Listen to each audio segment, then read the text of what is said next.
Become a skilled and flexible therapist. The more flexible you become, the more you'll be able to help people change. Cognitive behavioral therapy, CBT, seems to be all the rage these days, but is it really the best modality of therapy out there? How does it compare to hypnosis or hypnotherapy? And should a person who studied hypnotherapy add CBT skills to their therapy toolbox? Or should CBT therapists, on the other hand, add hypnotherapy to their toolbox? Well, that's what we hope to answer in this. Sit back, grab a coffee, and enjoy. But let me give you a spoiler alert. We're supportive of all useful modalities. Absolutely. So let's start out by talking about what exactly is cognitive behavioral therapy. CBT is a psychological treatment based in part on changing faulty or unhelpful ways of thinking, according to the American Psychological Association. So therapists who use CBT recognize that a client's psychological problems are often caused by thinking patterns, and these patterns are often learned and then ingrained over time. CBT treatment seeks to teach a client how to recognize and then change those thinking patterns.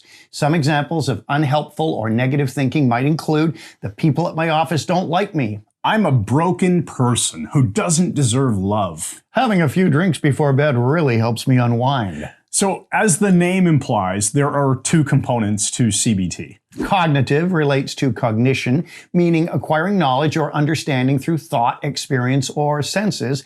And behavior obviously relates to how a person acts in any given situation. Okay, so it makes sense that cognitive behavioral therapy is all about identifying thoughts, consciously altering those thoughts, and practicing new behaviors.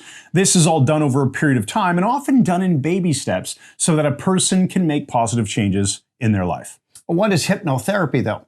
At the risk of oversimplifying, let's say that hypnotherapy happens when a hypnotist puts a client into a hypnotic trance and activates the unconscious mind to find resources to solve a problem. All right, now we're not going to turn this into a video all about how to do hypnotherapy in a training session, but suffice to say that hypnosis is when the therapist is mainly thinking about how the client automatically responds to a situation. A hypnotherapist has a toolbox of methods such as guided imagery, direct suggestions, regression therapy, neuro-linguistic programming techniques, or NLP, ego state therapy, which is parts work.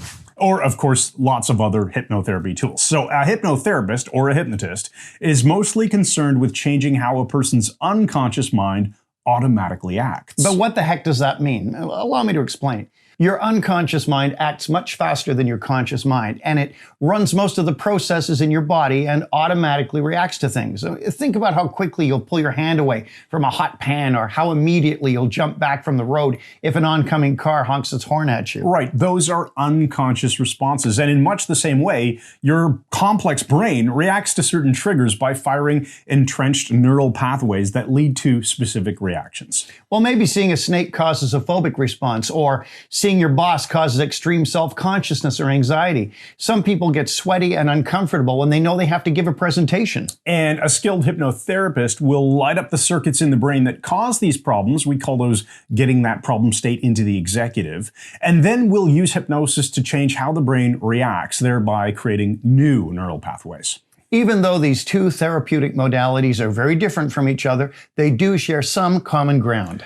For example, both use the SUDS scale, and this means subjective units of distress, and refers to a 0 to 10 scale on which a therapist will ask a client how to rate a problem. How bad do you feel when you think about snakes? How uncomfortable do you get when you have to make a presentation at work?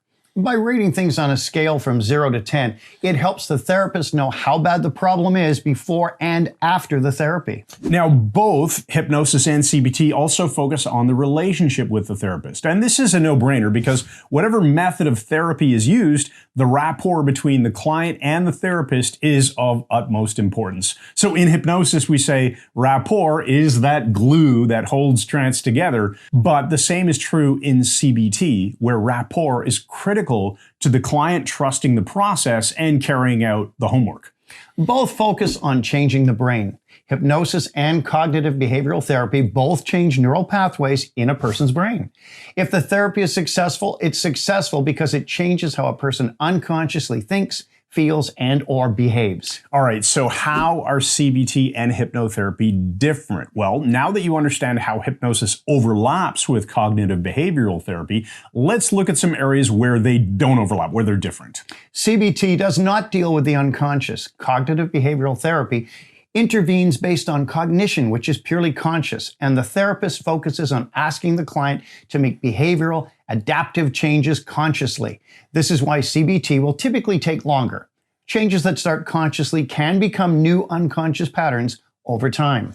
So CBT can result in coping with a problem rather than solving it. The typical CBT therapist wants to help a client take a bad problem and transform it into something less bad. Anxious in social situations? Well, let's reduce that feeling or learn how to cope with it so that it feels less bad. And with hypnosis, a skilled practitioner is actually looking to take that social anxiety, zero it, and then build something positive on top. So if we completely crush social anxiety, we'll probably help the client feel much more confident and have an awesome level of self-esteem to boot. Hypnosis can fix many problems in one session. With hypnosis, we're often able to uncover the true unconscious root of the problem very quickly. If we stick only to a conscious intervention like CBT, then we may only be guessing at the cause of a problem, and it often takes a lot more time and effort to completely fix it. Absolutely. So the bottom line here is become a skilled and flexible therapist. Now, we may be biased because we teach hypnosis and NLP, but that never stops us from preaching one consistent message.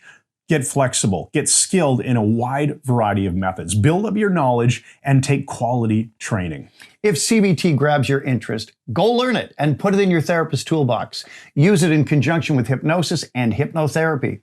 Doing so will give you more opportunity to help people, not less. Some clients will prefer to start out with a conscious-based discussion of their problem, and this might feel a lot more like a CBT session than a hypnotherapy session. But once you have strong rapport with the client, you may find they're easily open to the idea of doing a guided meditation or doing a timeline exercise, for example. To ignore either hypnosis or CBT would be a mistake. Both have their pros and cons. Both are evidence-based modalities of change. So the more you learn, the more flexible you'll become as a therapist. And the more flexible you become, the more you'll be able to help people change. So there you have it, hypnosis versus CBT. Where are they similar? Where are they different? Learn them both, become flexible, become skilled, and make sure you click on that subscribe button on our YouTube channel so you'll always be notified of our newest videos. And you can check the description below this video if you're watching this on YouTube, and you can learn more about the Mike Mandel Hypnosis Academy, where we teach all this awesome stuff. See you in the next video.